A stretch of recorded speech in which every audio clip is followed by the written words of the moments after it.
University of Texas and Texas Politics Project poll shows Donald Trump leading Hillary Clinton by a margin of 41% to 33% in a head-to-head matchup in Texas. 19% preferred someone else and 8% said they hadn't made a decision yet. The margin between the two major candidates changed only slightly when Libertarian candidate Gary Johnson was included. Donald Trump's campaign still facing a lingering threat. The possibility that delegates from around the country technically pledged to him after primary voting will find a way not to support him. As CNN's Ryan Nobles explains, one delegate has actually taken the dramatic step of legal action.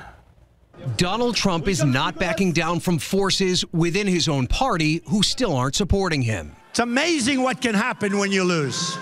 It's amazing. But that doesn't mean the Never Trump movement is giving up. I can't in my conscience support Donald Trump at all. Beau Carrell is a delegate to the Republican National Convention and supported Ted Cruz during the primary.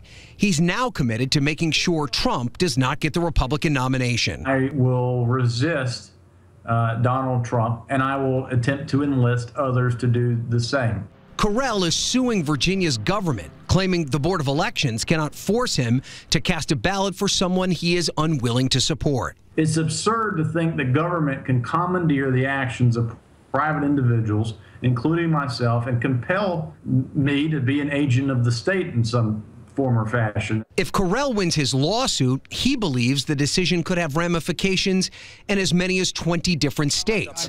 Trump has long said that he's not worried about any type of delegate revolt. First of all, it's not legal, can't do it.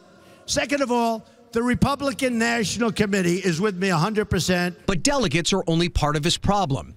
He still doesn't have the support of his former primary rivals, Ted Cruz and John Kasich. And Trump is warning that it is time for them to support the party's nominee like they promised. They've broke their word. In my opinion, they should never be allowed to run for public office again because what they did is disgraceful. And the more time Trump has to spend solidifying support within his own party, the less time he has to focus on Hillary Clinton. In Washington, I'm Ryan Nobles.